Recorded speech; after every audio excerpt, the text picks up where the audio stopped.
Breaking NBA news for the second straight day. It's head coaching news. The Suns naming Cavs assistant Jordan Ott as their new head coach, according to ESPN.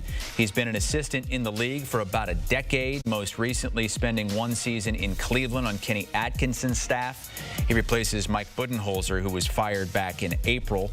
Suns missing the playoffs last year. Ott and new Suns GM Brian Gregory facing some big decisions this offseason, including what to do with veterans like Kevin Durant and Bradley Beal. The Knicks now the only team without a head coach after firing Tom Thibodeau yesterday.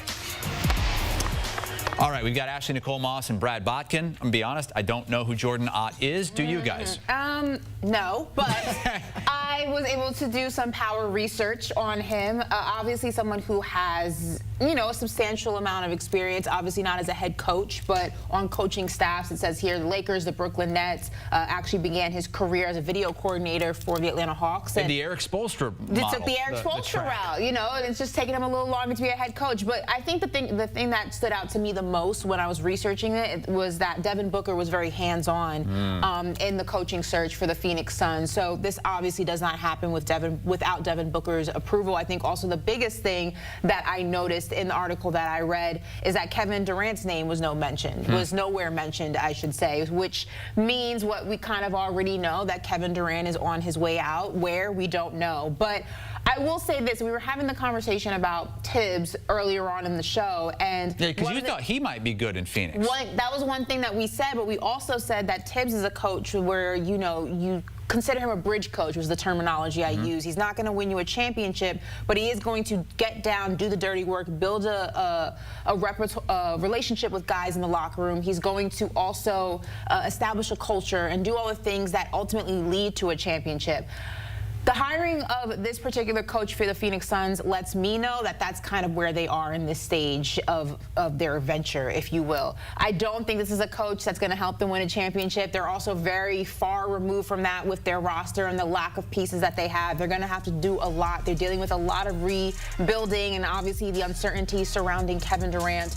But I think that this is going to be a coach much like Tibbs that's going to get in there, do the dirty work, establish a culture, and hopefully reap some benefit of whatever that means for the Phoenix Suns. But I don't think this is, going to be the celebratory. It's not knocking my socks off. Yeah, I'll tell you that. It's not. Be careful though. Just because you don't know a lot about a guy, you look at these hires we were talking about in the last segment. Is Tom Thibodeau going to get another job? The trends aren't maybe trending the right way for him. These teams are going with these new guys: Mitch Johnson, Doug Christie.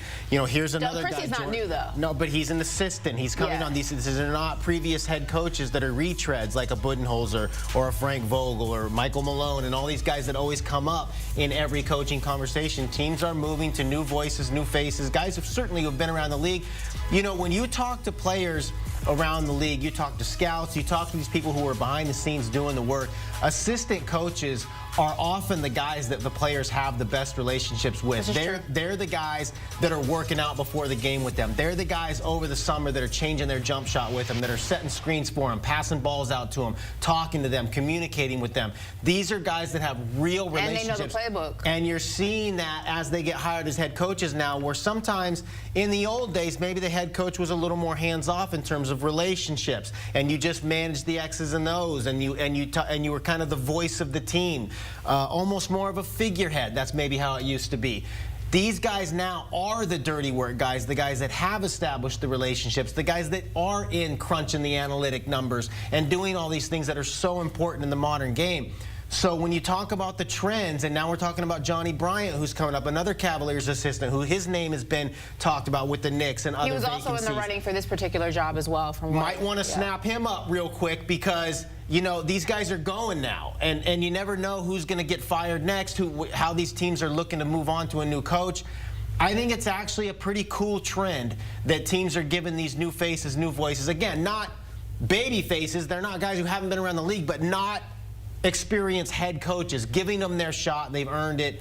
And I don't necessarily think it means that you don't think you can contend. I don't think it signals that, oh, we're going into a rebuild because we got a young coach. I think these young coaches have proven they can win. I don't know if I would say it means you're going into a rebuild, but I do think that if you were on a specific timetable, you would hire a specific kind of coach. And I think that maybe, but that's what the Bucks did.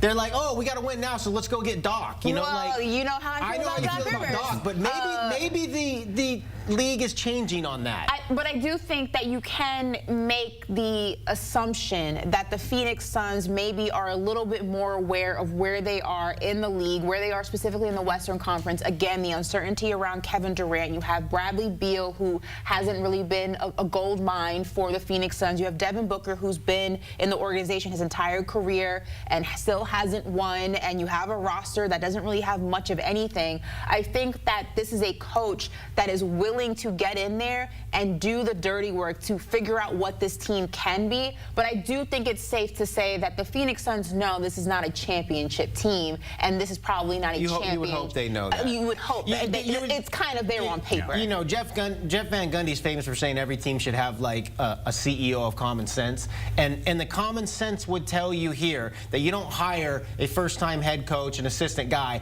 to have a 1 or 2 year runway. You're hiring them. It's not to say you don't think you can go out and compete right now, but you are saying like we're committed to a 4 or 5 year process here. Right. And so many things to figure out. We have an article right now at CBSSports.com on what to do with Kevin Durant. Do you ship him to New York for Karl Anthony Towns? No. No. You don't want him as a Knicks fan? Okay. I mean, he's getting up there. I'm okay. This isn't Kevin Durant, Warriors Kevin Durant from 10 years ago. So the Suns fill their head coaching vacancy. It's the Knicks, the only team now that has an opening at this point. Ashley Nicole Moss on Triple Threat each and every week. You can watch it live on CBS Sports Network midweeks. You can also catch it anytime you miss it on the CBS Sports YouTube page.